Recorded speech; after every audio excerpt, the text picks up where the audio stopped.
Bismillah. Assalamualaikum warahmatullahi wabarakatuh. Alhamdulillah.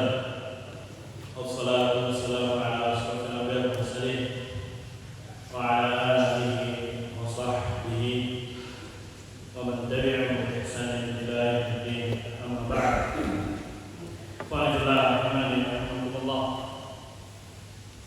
Alhamdulillah.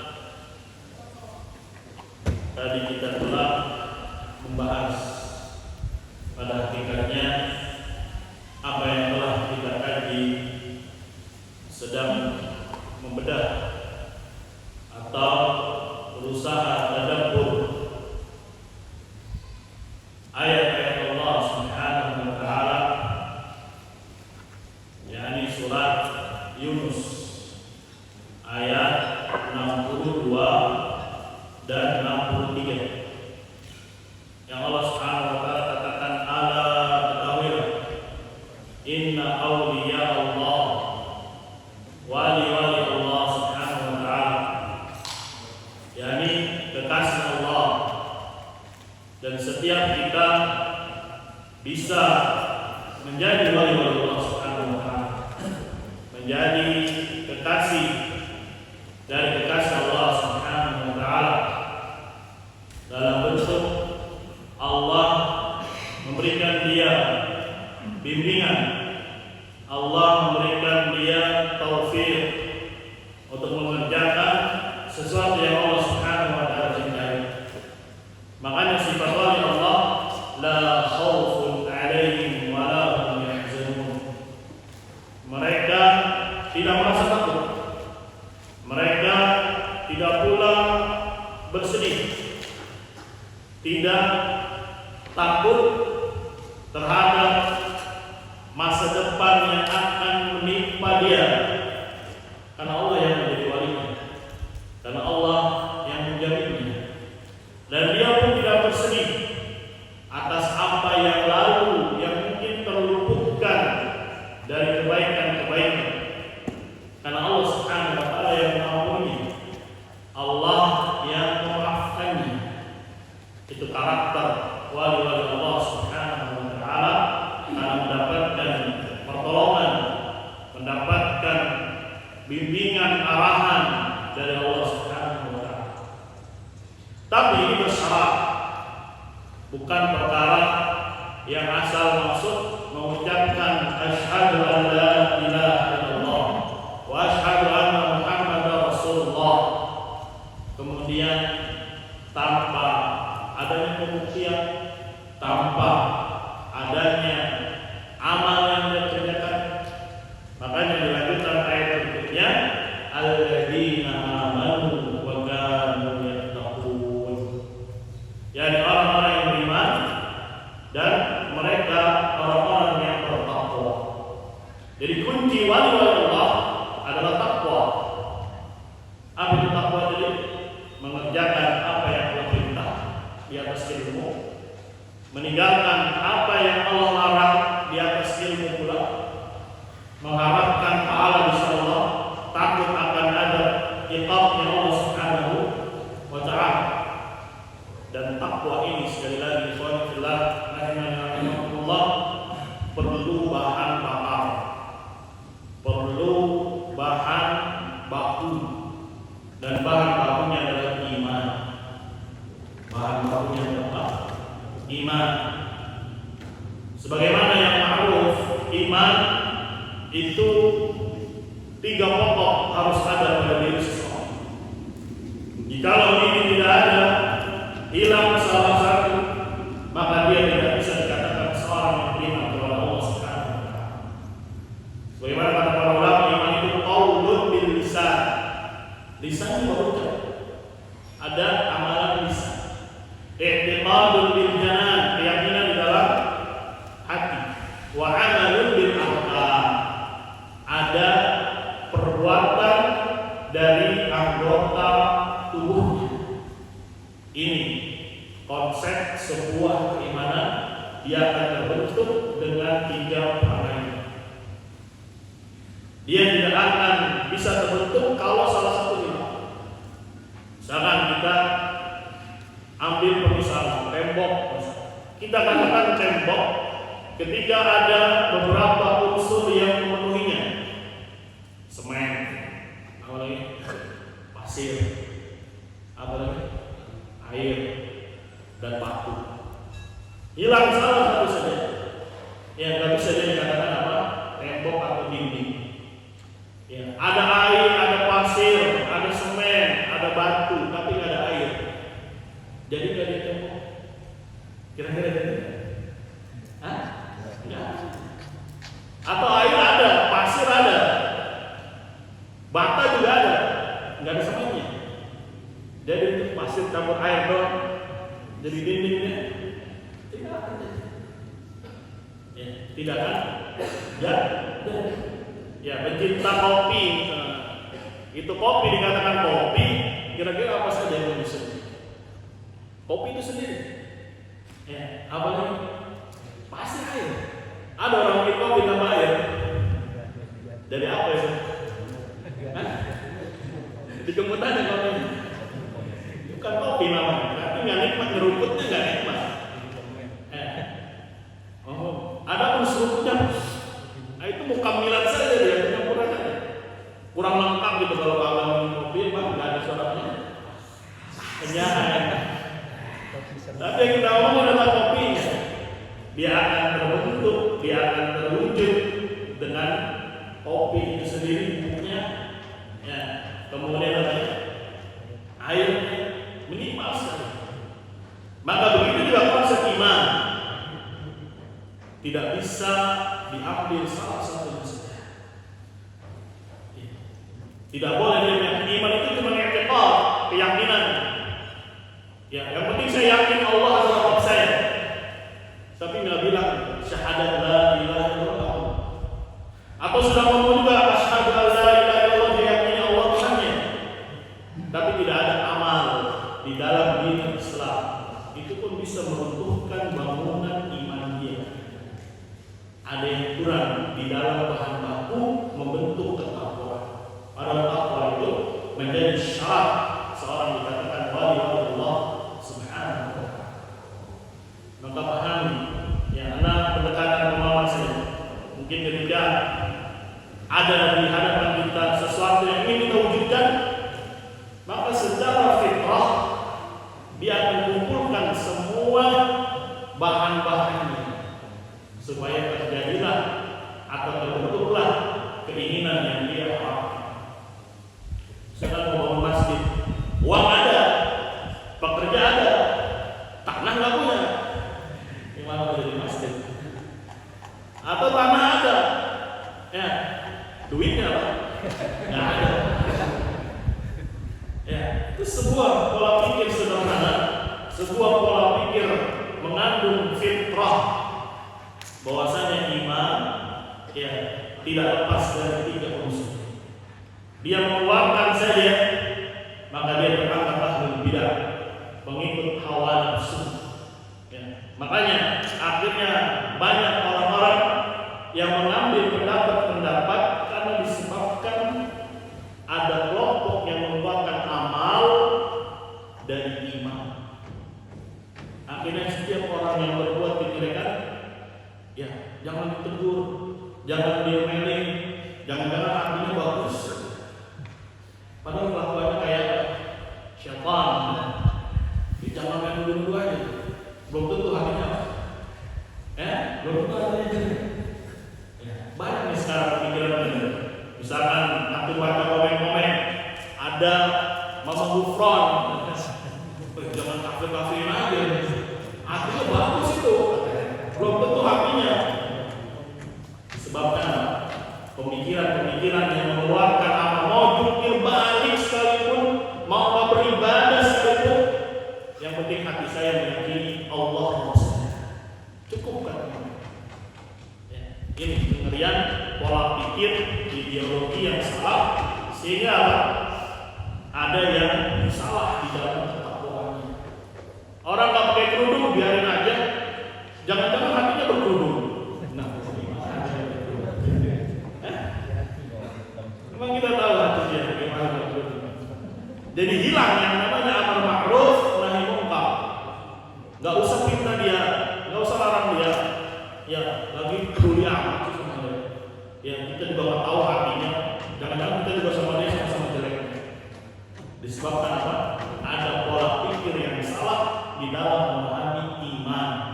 Padahal iman ini bahan baku dasar. Jika ini rusak akan ada bangunan, nggak akan terbentuk. Makanya terkadang saya ngaji misalnya, tapi kok masih terjatuh ke dalam maksiat kepada Allah Subhanahu wa Ta'ala. Ada yang salah dalam bahan baku. Ya, dia mengira ngaji itu yang penting duduk, dengerin ustadznya ceramah, selesai. Ya, yang penting saya udah ngerti sholat itu kayak apa, iman itu yang benar konsepnya seperti apa, ibadah itu kayak apa. Tapi karena ada yang rusak dalam memahami iman, ya meyakini ilmu itu cukup dalam hati. Saya bisa sudah jelasin sudah. Ada perbuatan, nanti aja. Yang penting saya sudah ngaji, yang penting saya sudah mengilmui di dalam hati saya. Tanpa terasa masuk syubhat pemikiran yang disebut dengan irja, mengeluarkan amal dari apa? Iman. Mengeluarkan amal dari, jadi bahan baku paling kurang. Nggak akan bisa. Ya. Dan ini bisa masuk ke semua konsep ibadah kita. Di dalam memahami tauhid, apa kalimat tauhid? La ilaha illallah. Kalau dia ngerti ilah yang berhak ibadah hanya Allah, tapi nggak mau mengucap, misalkan kita dapati orang-orang kufar ngerti tentang konsep uluhiyah, ibadahi diberikan hanya Allah, tapi dia nggak mau bilang asyhadu an la ilaha illallah. Kira-kira muslim? Nah, sebagaimana kasusnya Abu Thalib. Siapa Abu Thalib? Pamannya Nabi Sallallahu Alaihi Wasallam. Kurang ngerti apa dia konsep uluhiyah. Menemani Nabi bukan hanya setahun 2 tahun. Dari Nabi Orok. Kenal betul siapa sosok ya keponakannya, yaitu Muhammad Sallallahu Alaihi Wasallam. Dikenal kejujurannya, dikenal apanya lagi? Baktinya. Bahkan dia sendiri menyaksikan ketika kecil Nabi Muhammad diculik, ya, terus dia cerita ternyata dadanya dia dibelah, jantungnya diambil oleh malaikat Jibril, kemudian tahu betul. Ya. Kemudian ketika diajak kemana? Ke Syam untuk berdagang, ternyata Nabi kecil dipayungi, dinaungi oleh awan kemanapun beliau berjalan. Sudah ngerti karakter Nabi Muhammad SAW sejak kecil, ngerti banget. Ya, bahkan ada pendeta yang melihat sosok Nabi Muhammad di sini, ya ada ciri-ciri kenabian pada anak ini. Tapi toh ternyata ilmunya dia di dalam hati tidak memberikan manfaat sedikit pun. Bahkan Nabi ketika ini mendoakan ampunan untuk Abu Thalib dilarang oleh Allah Subhanahu. Akhirnya diberikan satu kesempatan saja, ya dikabulkan oleh Nabi syafaat khusus dari Nabi untuk Abu Thalib, bukan mengeluarkan dari neraka, tidak, tapi apa? Diringankan azabnya oleh Allah Subhanahu. Jadi ilmu saja, ya, tanpa ada ucapan itu tidak bermanfaat.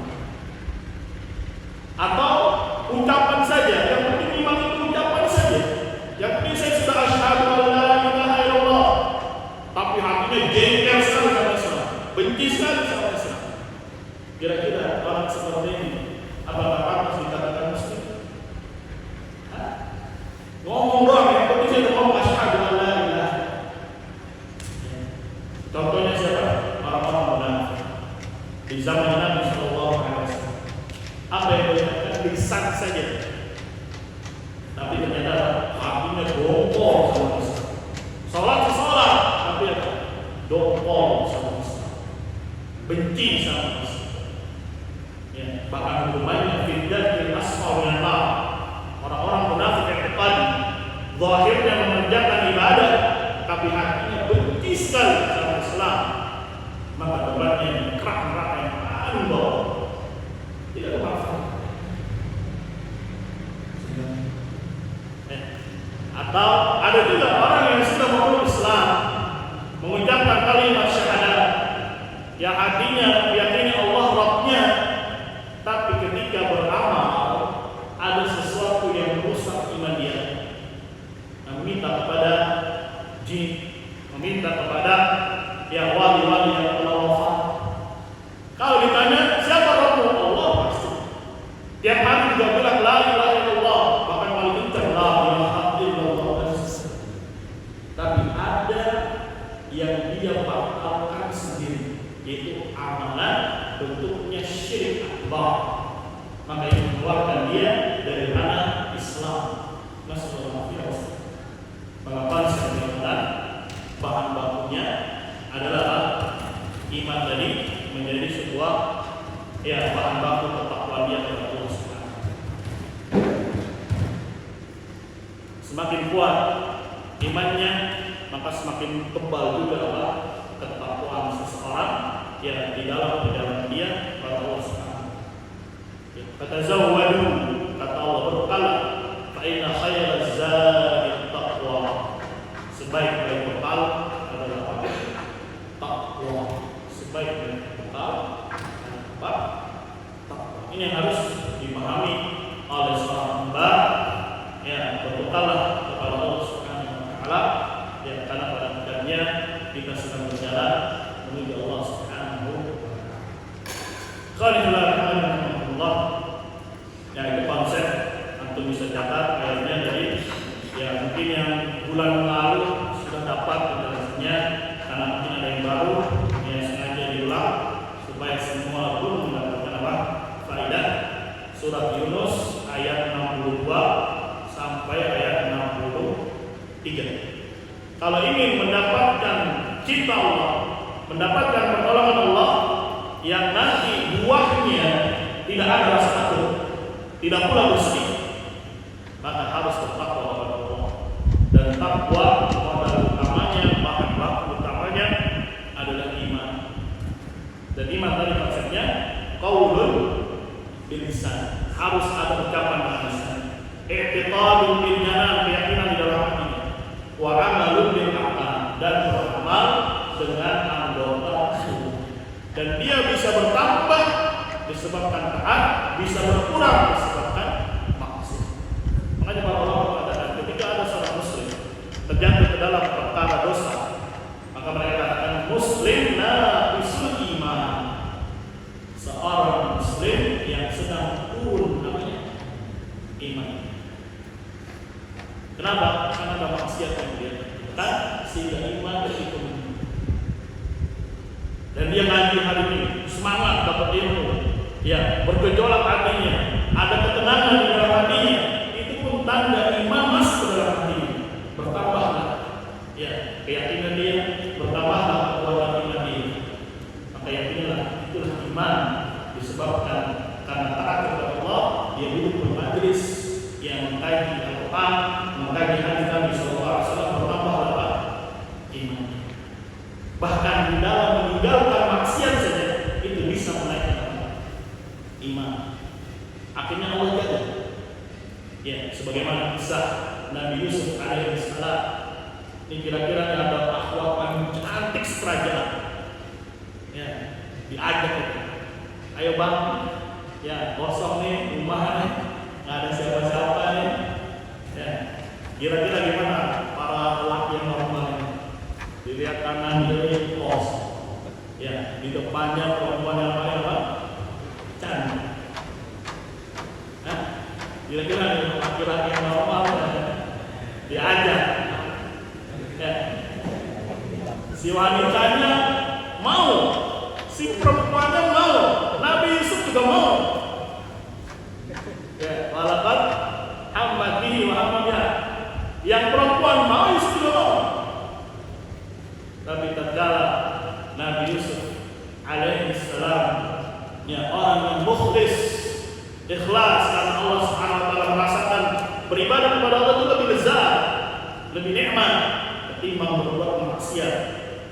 Akhirnya beliau kabur dan Allah selamatkan dia, disebabkan dia hamba-hamba mukhlasin yang dipilih oleh Allah Subhanahu wa taala karena keikhlasannya.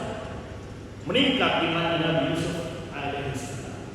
Jadi sekedar meninggalkan perbuatan maksiat maksiat saja itu bisa meningkatkan iman seseorang. Apalagi perbuatan haram itu bisa meningkatkan iman seseorang. Ya, jadi perhatikan konsep keimanan ini kalau dipahami dengan benar, dipraktekkan dengan benar, ya itu akan menjadi ya fondasi yang kuat untuk ketakwaan seseorang. Harus ada 3 unsur. Dan di dalam iman juga ada yang sifatnya fi'il, perbuatan harus dikerjakan.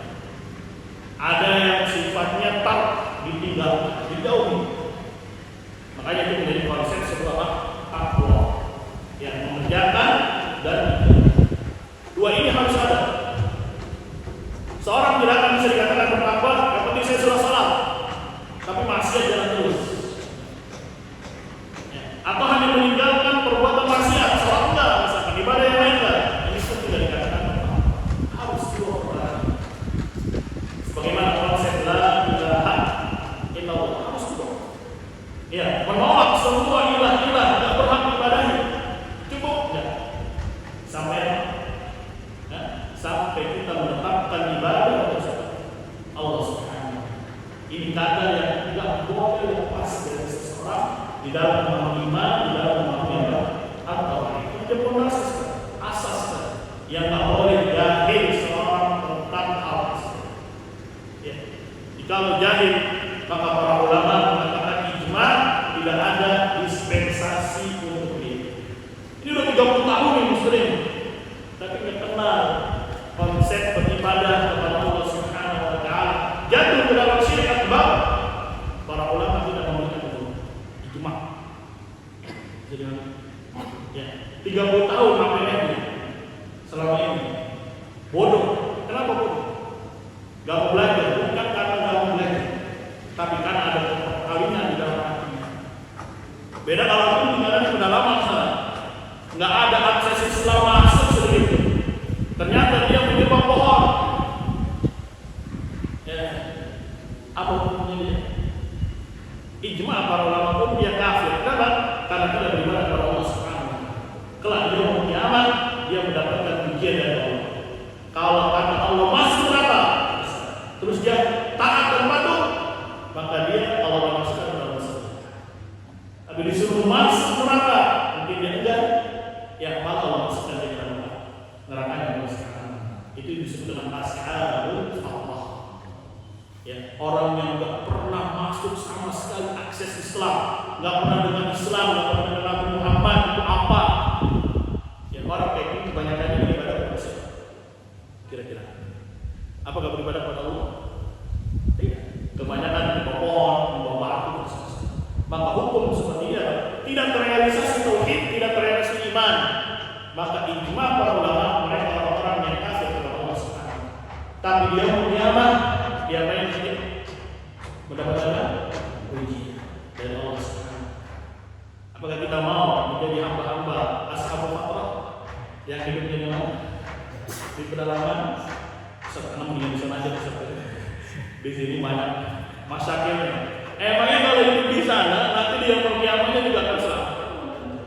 Ya justru ini kita adanya akses, adanya teknologi nikmat dari Allah Subhanahu wa taala. Ya jangan sampai kita malas belajar, jangan sampai berpaling, tidak mau belajar mana yang fondasi sekali, yang asas sekali dalam diri Islam.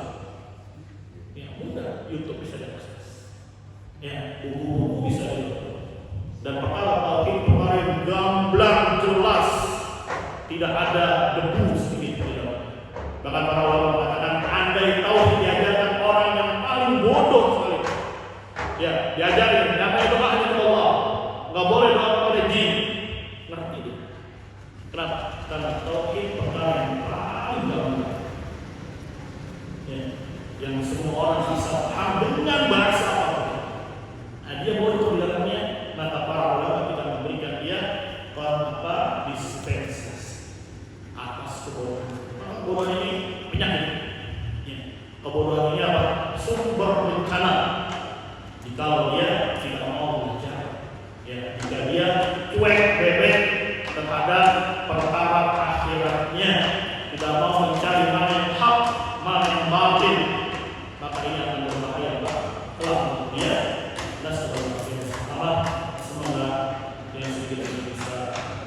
menit ya bisa dilaksanakan.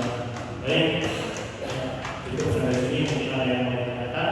Kalau dia terfobal, musyawarah. Terfobal.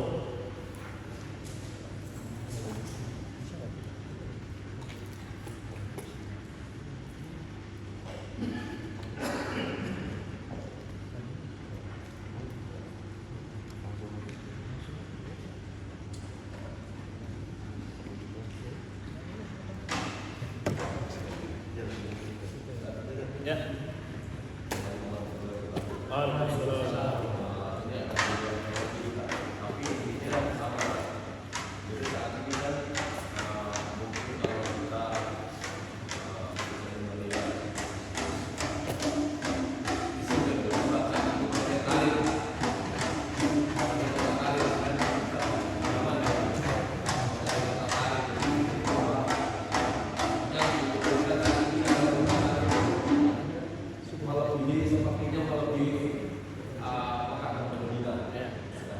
Bagi orang percaya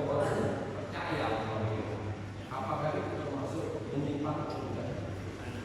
Dan bagaimana dengan orang yang memberitahu itu sendiri bahwa bisa mengatakan umpamanya seperti apa? Bagaimana? Jadi umpamanya kan mereka ada yang tidak mempercayai, tapi bagi orang yang mempercayai itu seperti apa? Ya. Bahwa tentang amal yang tarik, anak sendiri belum pernah sana lewat doang. Ya. Dan Tarim itu nama kota di provinsi Hadramaut. Jadi Hadramaut itu provinsi. Ya, nama kotanya ada Tarim, ada Siun, dan macam-macam. Ya. Dan karena media yang terlalu over lah ya, akhirnya mengitlakkan Tarim itu adalah negerinya para habaib yang diyakini di Indonesia. Padahal Ahlus Sunnah di sana banyak. Ahlus Sunnah di sana banyak. Bahkan di sana juga ada pondok pesantren yang dipegang oleh muridnya Syekh Abdul Rahimahullah. Ada pondok pesantren. Cuma terkadang yang namanya media terlalu membesar-besar. Seakan-akan ya kalau mau apa-apa minta hajat larinya kemana? Ya, bahkan mereka bikin sendiri. Kalau mau dipermudah ke Tarimi, baca pikirnya. Ya, disebut-sebut tarim. Bahkan ini sudah jadi dalam syariat Akbar. Ketika dia menyeru ya tarim. Ya, sebenarnya dapat sendiri. Mau naik pesawat, mau take off. Ya, bukan malah Bismillah, malah ya tarim. Ini jatuh ke dalam apa? Syirik akbar. Dan pahami juga konsep Islam sebagaimana dikemukakan oleh para ulama, al-istislamu lillahi tauhid. Satu, apa? Berserah diri kepada Allah dengan mengesahkan. Ini satu. Yang kedua, ya, al-istislamu lillahi tauhid wal inqiyadu lahu ta'at. Tunduk patuh kepada Allah dengan mengerjakan ketaatan. Ini poin yang kedua tentang Islam. Poin yang ketiga, al-bara'atu minasyirki wa ahlihi. Berlepas diri dari kesyirikan dan pelakunya. Maka sebagaimana konsep tauhid tidak hanya isbat menetapkan ibadah kepada Allah, tapi juga menolak semua peribadatan yang ditujukan untuk Allah SWT. Maka seorang muslim yang memiliki sikap bara'ah, berlepas diri dari mereka. Karena ternyata ya maksiatnya bukan hanya sekedar maksiat, tapi kufur akbar yang mereka menyeru wali-wali. Bahkan banyak cuplikan kalau minta sama wali ini 70 hajat maksudnya dikabul. Karena Allah amma yusyrikun, maha tinggi Allah dari apa yang mereka sekutukan. Ya, diceritain ini ke walinya aja. Ya, ada kisah dia bilang. Ya, dia bermimpi. Ya, bertemu dengan Nabi, nangis, aku belum bisa ke Madinah. Ya, karena enggak punya Wah, padahal dari Yaman ke Saudi paling sejuta naik bis. Kalau rupiah ini, ya paling beli visanya aja mahal, 2 juta. Tapi visanya, kendaraannya kurang lebih segitu. Tapi di situ di dalam mimpinya dia bilang, ya kenapa jauh-jauh ke Madinah? Di kotamu loh, ada durianku, keturunanku, minta sama dia.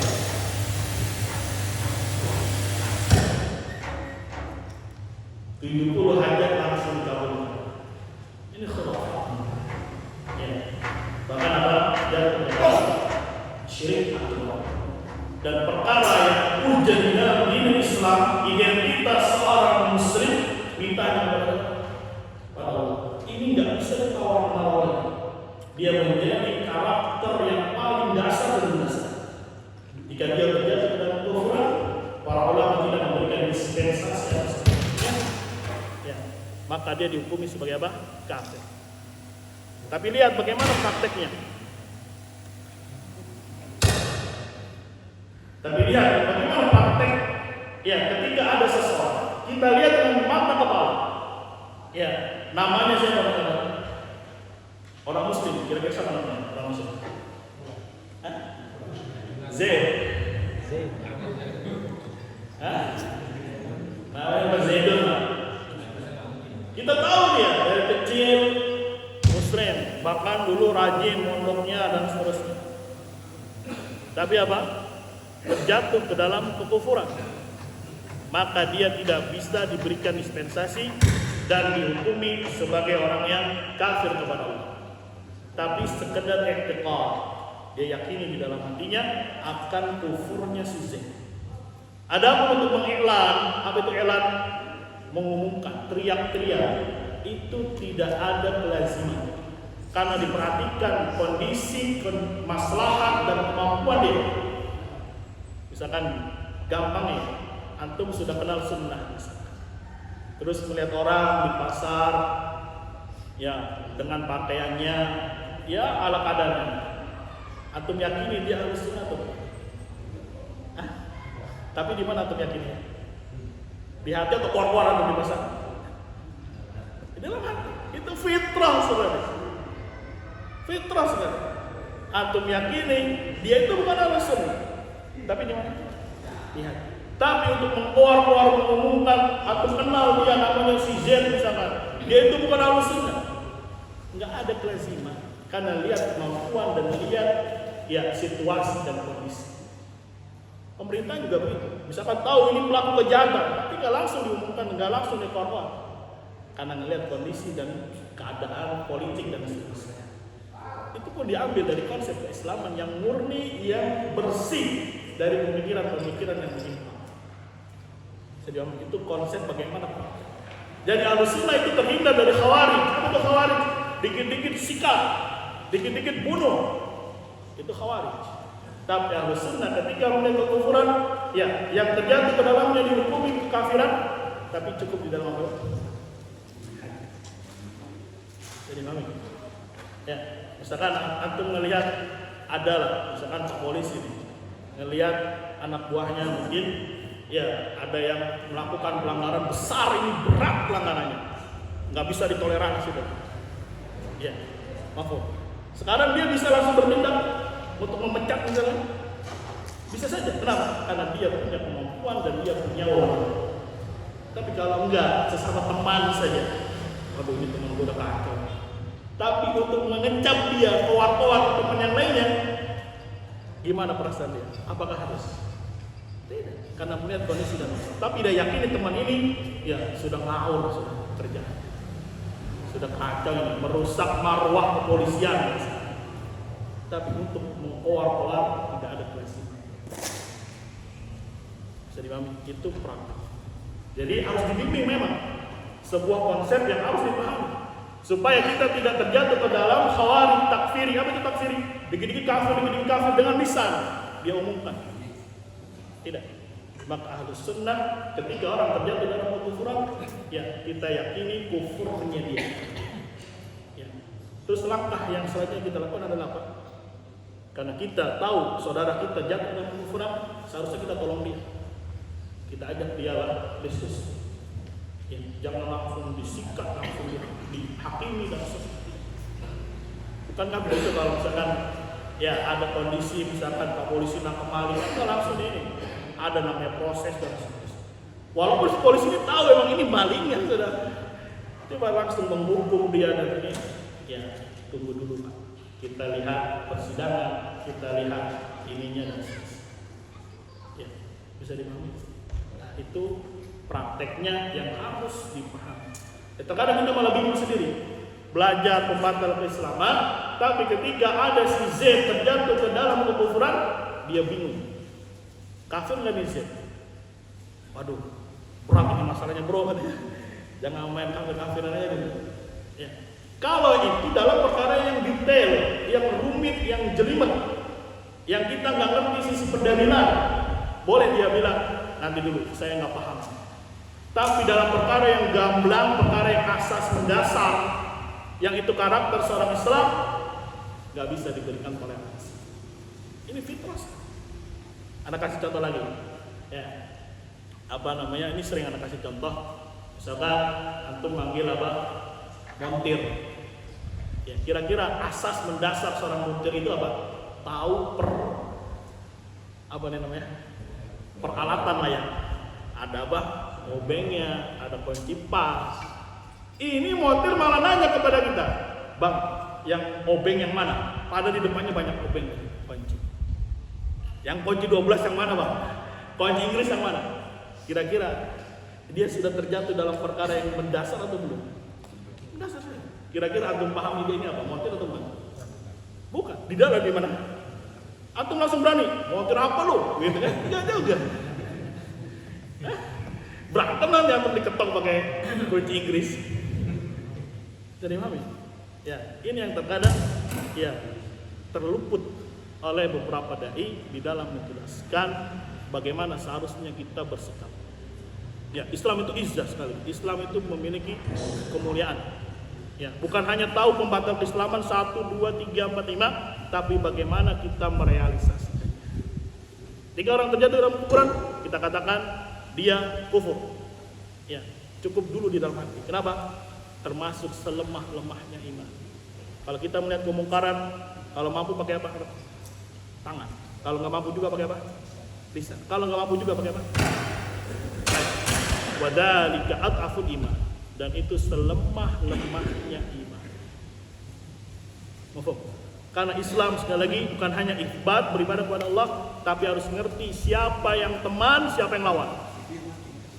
Harus paham dan Allah alam shawab. Tafadhal jika ada yang mau. Silakan yang mau.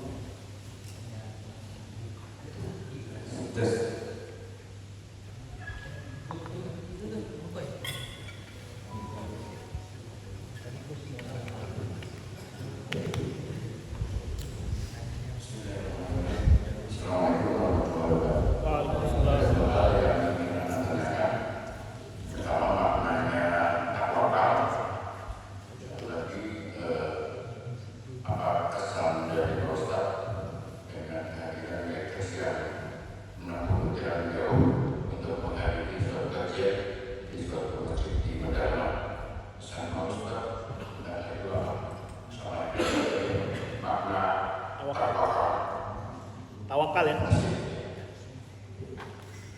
Tawakal itu harus terpenuhi 2 poin. I'timadul qalbi 'ala Allah. Hati ini hanya bergantung kepada Allah. Ya, jangan pernah bergantung kepada sebab. Ya. Tapi bersamaan itu yang poin yang kedua, bersama mengambil asbab. Mengambil apa? Sebab. Jika dia 2 ini terpenuhi, maka dia telah tawakal kepada Allah Subhanahu wa taala. Nabi kurang apa tawakalnya kepada Allah Subhanahu wa taala? Mau perang, mau jihad, ya di Uhud, di Badar. Ya. Apa yang dipakai oleh Nabi sallallahu alaihi wasallam? Hati pertama bergantung hanya kepada Allah. Allah yang akan menolongnya, Allah yang akan memudahkan Tapi apakah Nabi tidak mengambil asbab? Mengambil. Apa asbabnya? Pakai apa? Ini apa namanya? Mikfar. Mikfar itu helm perang. Pakai apa lagi nih? Dirak. Dirak itu penutup dada. Nah itu namanya tawakal. Tapi kalau apa?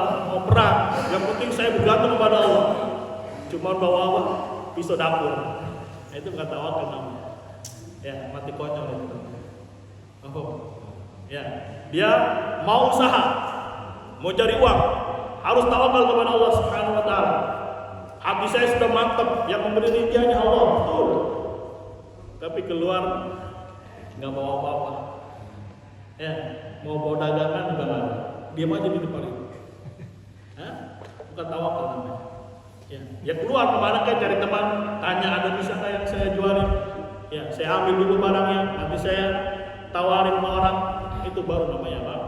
Tawakal. Ya, ada di sini rider, ya, yang nggak pakai apa-apa gitu, cuma pakai helm doang, nggak pakai jaket, pakai kaos doang. Nah itu bukan tawakal namanya. Karena tawakal apa? Selain hatinya bergantung kepada Allah, dia juga mengambil apa? Asbab. Mengambil apa? Asbab. Baru disebut dengan apa? Bertawakal kepada Allah, dan tawakal itu termasuk ibadah yang agung. Banyak faedahnya. Allah turunkan rezeki yang tidak disangka-sangka. Allah Subhanahu wa taala ya selesaikan solusi-solusinya. Yang penting apa? Iktimat hati hanya kepada Allah. Walaupun ambil sebab, jangan sedikit pun hati ini mengharap kepada sebab. Karena pun sebab yang menciptakan siapa? Allah Subhanahu. Sebab yang mengadakan siapa? Allah Subhanahu. Pakai helm nih, yang 4 juta, ya berharapnya pada siapa? Helm. Itu bukan tawakal. Ya, bahkan bisa jatuh ke dalam syirik. Bahkan tawakal tidak boleh digandengkan dengan makhluk. Berbeda dengan meminta perlindungan.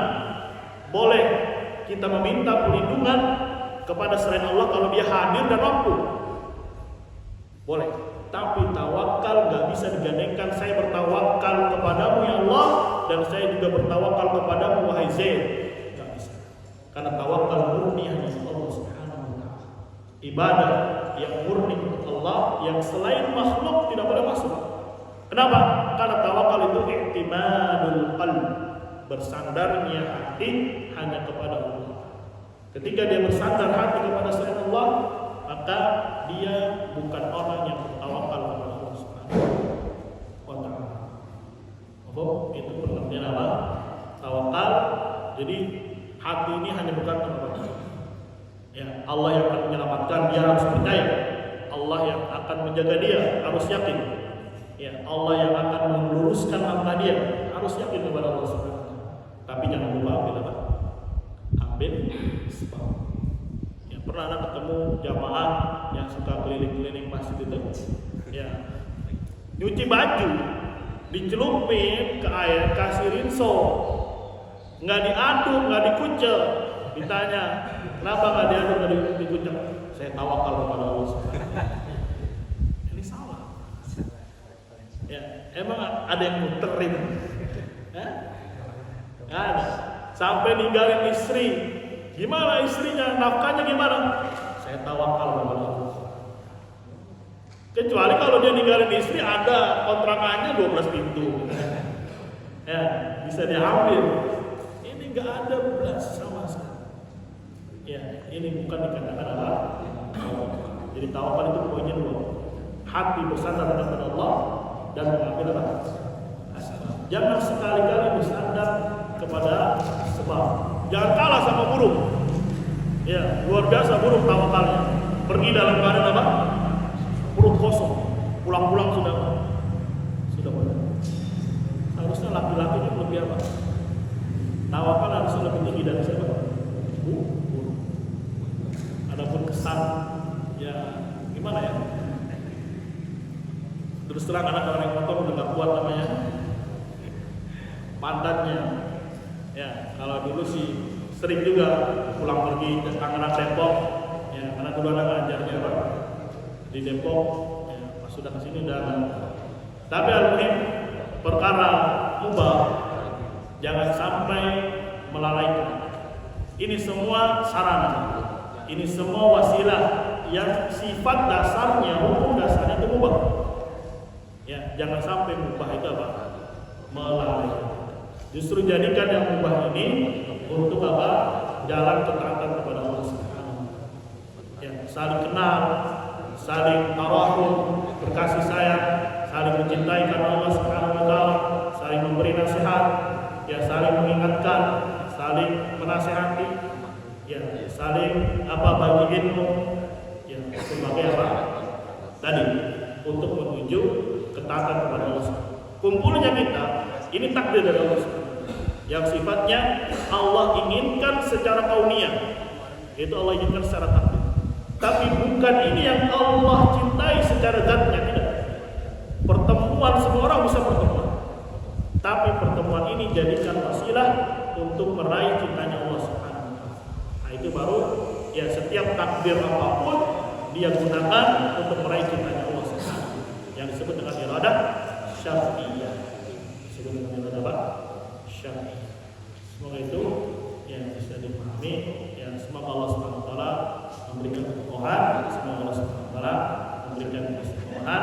Ya, yang penting bangun fondasi awal tauhid imannya. Kalau ini nggak dibangun, antum mau sebesar apapun ya, MBA-nya sebesar apapun akan pecah, akan runtuh. Kenapa? Fondasinya carut marut.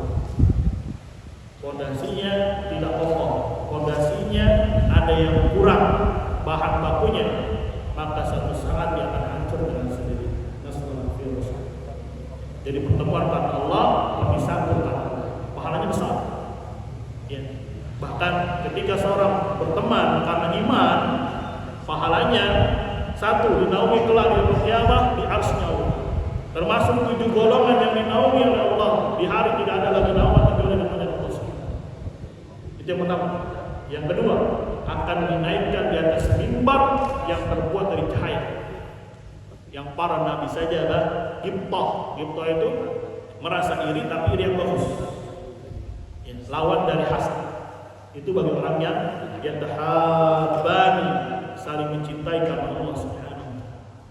Kenapa? Karena iman yang mengikat. Ya, bukan karena kesenangan, tidak. Jauh itu. Itu akan hilang. Lihat bagaimana Allah menyatukan suku Aus dan Khazraj yang dulunya tengkar, 7 turunan yang tengkar terus. Tapi ketika Nabi datang mengajari iman yang benar, tauhid yang benar, Allah satukan mereka jadi kaum Ansar yang menolong Nabi Muhammad sallallahu alaihi wasallam. Dilupakan semua peristiwa-peristiwa dahulu yang mereka bertengkar. Disebabkan apa? Iman dan tauhid yang benar. Ya, boleh belajar tentang parenting, boleh belajar tentang apa? Keluarga. Itu bagus. Tapi fondasinya diabaikan. Ditata ulang, dibenarkan bagaimana memahami yang benar, apa itu tauhid dan apa itu iman kepada Allah Subhanahu wa taala. Semoga Allah Subhanahu wa taala fokus ini. Terkait keikhlasan.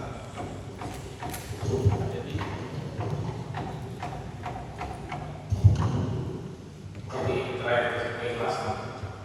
Ada katanya, misalnya ada seseorang gitu, dia minta tolong, lalu dia menyebutkan tujuannya itu mintanya apa sebagainya, lalu kita memberikan. Bolehkah kita ketika memberikan, sudah memberikan, lalu beberapa saat kemudian kita menanyakan lagi, contoh misalnya seorang minta disupport untuk di Bogor untuk kerja, tapi beberapa saat kemudian, beberapa bulan kemudian kita lihat dia tidak kerja. Bolehkah kita menanyakan kamu nggak pergi kerja? Sementara kan kalau saya keikhlasan kan sudah tidak ngasih gitu ya. Nah itu bentuknya gimana? Terus kita sebagai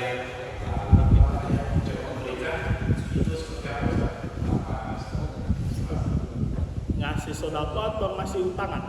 Enggak, ngasih sedekah. Ya, jadi tujuan kita kan sebenarnya misalnya mau memberikan biar pancingan, biar ikan, pancingan, karena kan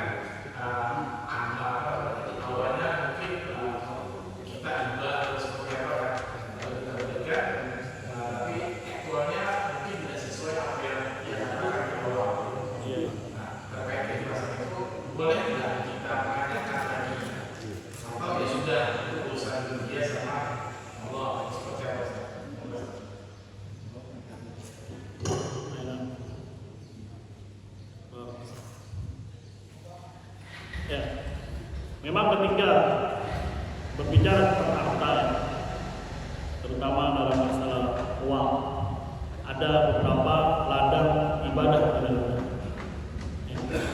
Banyak Allah ikat ibadah dengan apa? Dengan harta. Seperti apa? Zakat. Seperti apa lagi? Sedekah. Seperti meminjamkan utang. Itu pun bagian dari apa? Dari ibadah. Bagian dari apa? Dari ibadah. Bagi orang-orang yang memang diberikan kelapangan oleh Allah Subhanahu wa taala untuk apa? Ada bagian tertentu dari ibadah yang dikhususkan ya terkait dengan apa? Dengan Allah. Dan memang semuanya ibadah itu ikhlas karena Allah Subhanahu wa taala. Kemudian apa? Ada orang datang. Biasanya kalau minjem malas apanya? Malas nagihnya. Malas apa? Nagihnya. Daripada gue pinjemin 2 juta dengan gue kasih di tempat aja lah 100.000. Ya, memang kalau meminjamkan itu memang harus lapang dada. Ya, harus legowo. Ya, minjemnya malas-malas. Kita nagihnya malah. Jadi yang kita minta-minta sama dia. Maka dari awal sudah memang kalau untuk masalah utang ya ada pelonggaran. Karena setiap uang yang dia kasih dalam utangnya, maka dia akan terus mendapatkan sedekah setengah. Sama dia belum bayar, dia akan mendapatkan apa? Sedekah. Misalkan dikasih duit, dipinjemin 1 juta, maka pada hakikatnya itu sedang memberikan dia nilai sedekah sebesar berapa? 500.000. Sampai kapan nilai itu? Pahala itu? Sampai dia sampai dilunasi. Enak kan? Tapi antum harus apa? Sabar. Harus apa? Sabar. Ya. Ya. Adapun ketika anak orang yang sabaran ini. Ya, anak kalau udah ngutangin orang kemudian apalagi ngeliat WA-nya giling-giling terus, geram anaknya. Ya. Kesel itu. Ya sudah. Ya, daripada itu Allah berikan opsi yang lain. Ya sudah, sedekahkan saja. Ya, ikhlas dalam artian apa? Saya memberikan sedekah ini untuk mencari wajahnya Allah Subhanahu wa taala. Ya, jangan lagi apa? Mengungkit-ungkit lagi, ya bertanya-tanya lagi ini untuk apa ya sudah. Karena di awal sudah kita jelaskan untuk Allah Subhanahu wa taala. Adapun nanti dia apa dan seterusnya, ya itu karena sudah mimpi, bukan lagi karena akad memberikan sudah ibaratnya antum nikah, hobi itu bagus sama, ya antum sebagai lelaki boleh nggak dibawa orang-orangnya? Boleh, ya. Terus antum jadi mertua misalkan sekarang kasus luar ngapain? Karena sudah berpindah alih. Mungkin tugas kita hanya memberikan nasihat, memberikan arahan, ya supaya dia mempergunakan atau yang membimbing istrinya dengan baik dan benar. Ya. Karena tadi di awal kita sudah diberikan beberapa opsi. Kalau aku memang mau bersahabat utangnya, ya mungkin aku makannya beli, dan kalau nggak sanggup, ya sedekahkan. Kita ikhlaskan dalam Allah Subhanahu wa taala. Semoga Allah bertaufik wa ma'ruf. Allahumma barik dimulai lagi.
tingkatan ketika dapat musibah.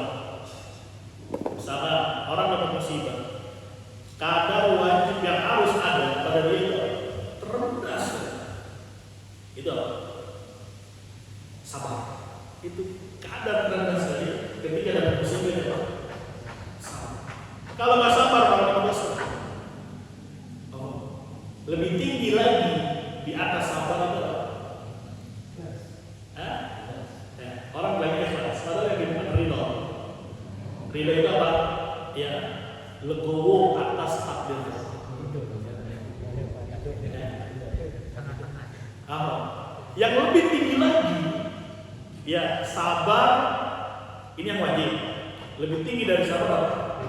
Ridho. Kan contoh lagi jalan, ketiban apa? Jangan ketiban apa? Ketiban tanggal lah ya. Ketiban durian apa? Bonya. Kan pakai helm ceritanya nih. Pakai helm kan langsung banting setir. Minimal kadar wajib yang dilakukan adalah ya. Terus lebih tinggi dari sabar itu apa? Ridho. Ridho apa? Saya menerima ya ketetapan dari Allah Subhanahu. Ini Allah yang menetapkan. Ketika Allah yang menetapkan pasti ada hikmah di dalamnya. Nah ini yang lebih berat lagi ketiga. Syukur. Dapat musibah, alhamdulillah. Ada ini? Begini tuh tadi ya. Allah yang bisa dibaca. Jadi itu ketika momen lagi apa? Dapat musibah, maka ya level paling rendah itu sama. Level lebih tinggi ya. Level lebih tinggi lagi. Terus alhamdulillah saya alhamdulillah ya alhamdulillah itu tingkat tertinggi ketika mendapatkan musibah. Dan juga ingat pertama itu juga siapa yang mencapai itu perlu dicek tuh. Ya. Dan kadang kita tidak tahu itu sebenarnya. Penting seorang mengetahui sumber siapa yang hanya supaya bisa dipastikan kebenarannya. Allah ada lagi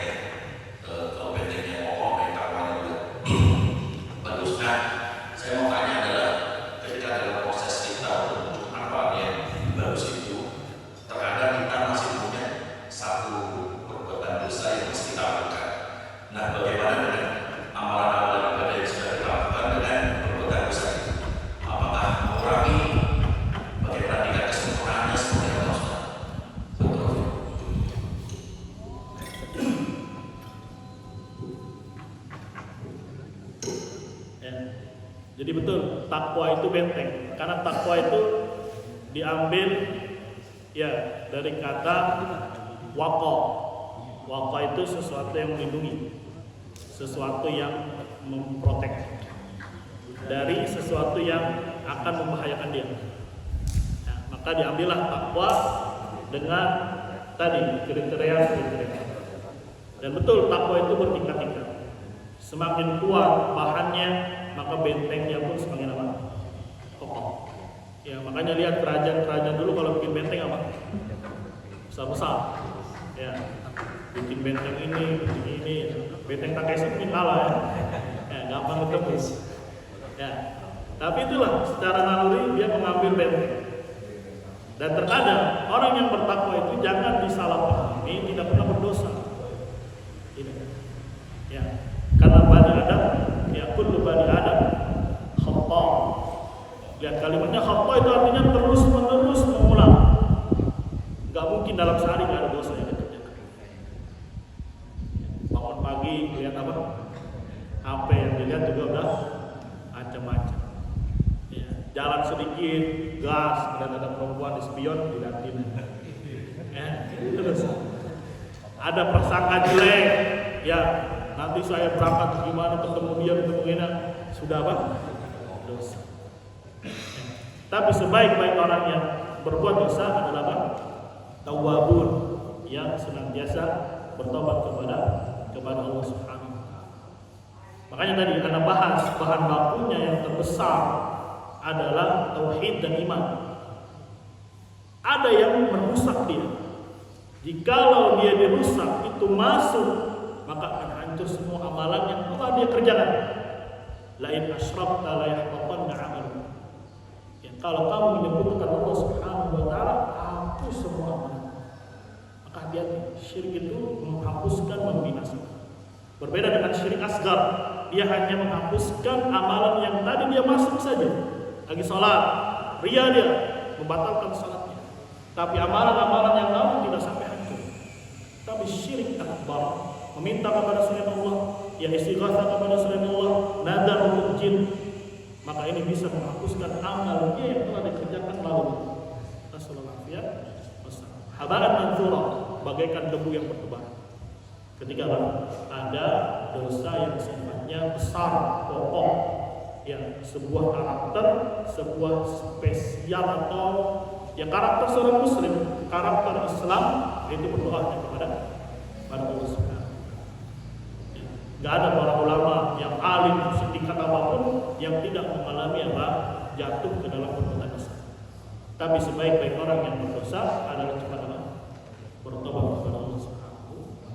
Tapi baiknya Allah Subhanahu wa taala ihsannya kalau dia bertobat, Allah kembalikan lagi amal yang dahulu pernah dia kerjakan rusak disebabkan syirik akbar. Ketika dia bertobat, ya Allah Subhanahu wa taala akan kembalikan. Hati-hati, ya syirik akbar ini merusak. Bahkan tidak akan diampuni kalau meninggal dalam keadaan bertobat dosa. Ya. Innallaha la yaghfiru an yushraka bihi wa yaghfiru ma duna dzalika liman yasha. Allah tidak akan mengampuni dosa syirik kalau dia mati dalam keadaan bertobat membawa dosa syirik. Adapun dosa selain syirik, ya itu di bawah kehendak Allah. Kalau Allah mau, Allah ampuni. Kalau Allah mau, Allah siksa dulu dia, dibersihkan. Tapi yang dosa syirik akbar sekali-kali tidak akan diampuni oleh Allah Subhanahu. Ngeri. Jadi bukan perkara yang sepele. Syirik itu perkara dahsyat. Bahkan Nabi berdakwah 13 tahun untuk memperingati manusia syirik. Gak ada yang lain, itu terus yang beliau lakukan. Karena inilah yang puncak kerusakan, puncak kebinasaan ketika Allah disekutukan. Ya padahal Allah yang memberi dia makan, Allah yang memberi dia rezeki, beribadah kepada siapa? Selain Allah Subhanahu wa taala. Ta'ala Allah, Maha Tinggi Allah dari apa yang mereka usahakan. Itu ada lagi? Ya, baik.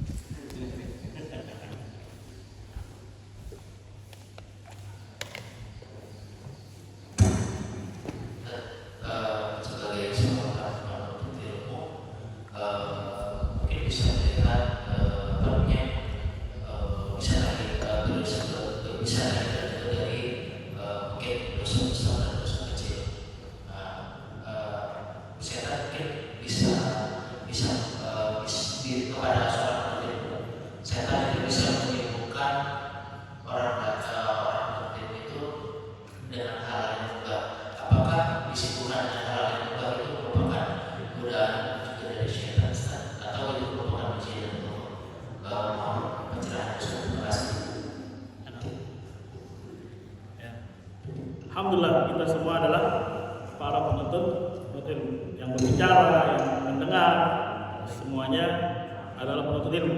Semua kita adalah apa? Penuntut ilmu. Dan penuntut ilmu itu paling disukai oleh Allah. Insyaallah. Sudah pasti sih. Ya. Karena itulah yang akan membuat manusia ngerti mana agamanya, ngerti mana rohnya, ngerti bagaimana beribadah dengan benar. Ya, kalau semua manusia kayak gitu, nanti siapa yang nemenin dia di alam neraka? Makanya syaitan punya siasat terbesar untuk menghancurkan para penuntut ilmu. Dengan cara apa? Bikin perpecahan, ya hasad. Ini gak kena, ini gak kena, ini gak kena, ini kena. Ya bisa dalam masuk perkara membuat. masuk juga di situ. Ya, enakan gini kan, ngomong ngobrol, ya, atau begini, walaupun dia mubah secara zatnya, tapi tatkala jatuh dalam perkara melalaikan ibadah, ya, maka ini yang terjadi. Tapi al-muhim syaitan itu banyak cara agar kita terlalaikan dari apa? Bukan berarti juga kita 24 jam menuntut ilmu, tidak. Saatan, sesaat. Sebagaimana Hanzalah mengeluh kepada Abu Bakar, wahai Abu Bakar, kalau kita di majelis seakan-akan kita ahlu surga, dikasih dalil, dikasih ini, semangat. Tapi giliran lepas dari majelis Rasul, aduh, kayaknya malas ya, pengennya tiduran aja, pengennya pas selonjoran aja. Kata Abu Bakar, iya sama saya juga. Ya, kalau di majelis semangat saya, tapi kalau udah luar majelis, balik lagi, ngadu kepada Nabi SAW. Maka Nabi menjawab, saatan ya Hanzalah, sesaat wahai Hanzalah. Waktunya ta'lim, waktunya memang sama keluarga, sama keluarga. Tapi itu bisa bernilai ibadah jikalau ada niat baik. Semoga bisa dipahami, bisa diikuti. Maka pentingnya kita belajar pelan-pelan. Sekali lagi perbaiki tauhid kita, perbaiki iman kita kepada Allah Subhanahu wa taala. Semoga dengannya Allah kuatkan kita, ya kuatkan iman dan takwa kita, ya Allah Subhanahu wa taala kuatkan kita di dalam diri kita. Kita meminta kepada Allah dengan nama-Nama yang husna, sifat-sifatnya yang sempurna, menjadikan kita termasuk ahli tauhid, ya terhindar dari segala macam kesyirikan. Ya Allah wafatkan kita dalam diri Islam. Allah Subhanahu wa taala yang tutup usia kita dengan husnul khatimah, di atas Islam, di atas iman, di atas sunnah Nabi sallallahu alaihi wasallam. Dan semoga Allah Subhanahu wa taala sebagaimana hari ini kita telah dikumpulkan di masjid ini, ya kita meminta kepada Allah dengan wajah-Nya yang mulia memasukkan kita pulang, kumpulkan kita kembali di surga yang firdaus. Amin ya rabbal alamin. Kita akhiri subhanallahi wa bihamdihi, asyhadu an la ilaha illallah, astaghfiruka wa atubu ilaik. Assalamualaikum.